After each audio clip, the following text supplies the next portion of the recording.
देखिए आपकी स्क्रीन पर सवाल है सेट नंबर 347 GA 2024 का।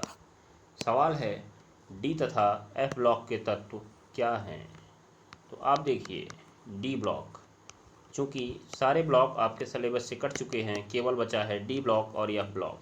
तो डी ब्लॉक तत्वों की परिभाषा क्या है, तो आप लिखेंगे दीर्घाकार आवर्त सारणी में वे तत्व। ध्यान दीजिएगा, दीर्घाकार आवर्त सारणी में वे तत्व जिनका अंतिम इलेक्ट्रॉन, ध्यान दीजिएगा, जिनका अंतिम इलेक्ट्रॉन बाह्य कोश से, एक अंदर वाले कोश के, याद रखिएगा, बाह्य कोश से एक अंदर वाले कोश के, बाह्य कोश से एक अंदर वाले कोश के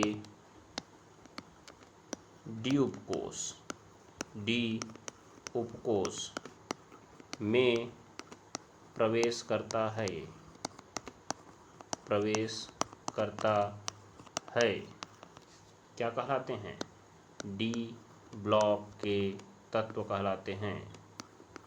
ध्यान दीजिएगा आप लोग, डी ब्लॉक के तत्व कहलाते हैं।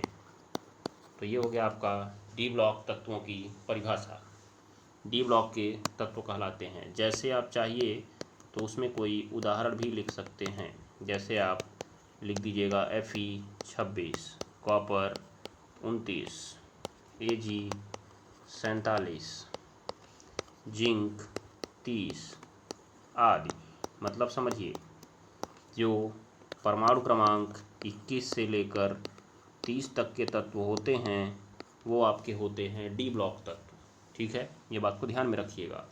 पूरे डी ब्लॉक में 40 तत्व हैं, पूरे डी ब्लॉक में 40 तत्व हैं। 10-10 के खाने में 4 श्रेणियां बनी हुई हैं।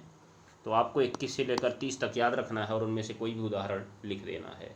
आप चाहिए तो एग्जाम्पल और बढ़िया से बता सकते हैं।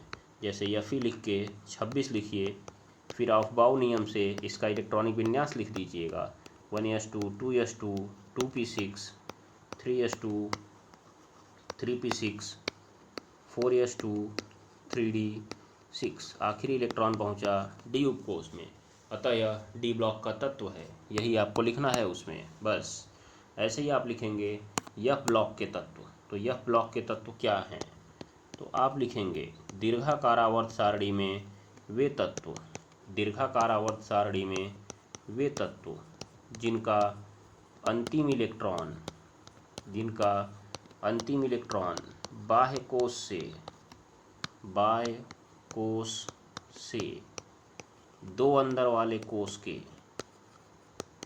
बाह्य कोश से दो अंदर वाले कोश के एफ उपकोश में प्रवेश करता है, एफ उपकोश में प्रवेश करता है, एफ ब्लॉक के तत्व कहलाते हैं, एफ ब्लॉक के तत्व कहलाते हैं।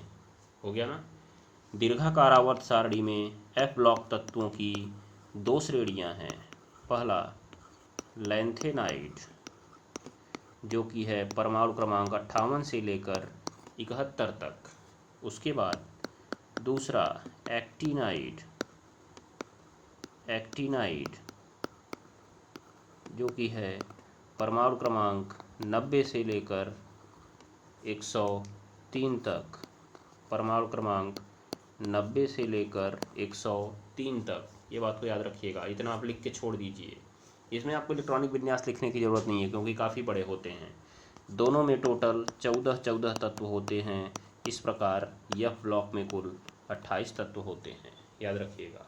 बस हो गया। तो ये आपका सवाल। तो अगर वीडियो आपको अच्छी लगी हो तो हमारे चैनल को सब्सक्राइब करिए और वीडियो को शेयर अवश्य करिए। धन्यवाद।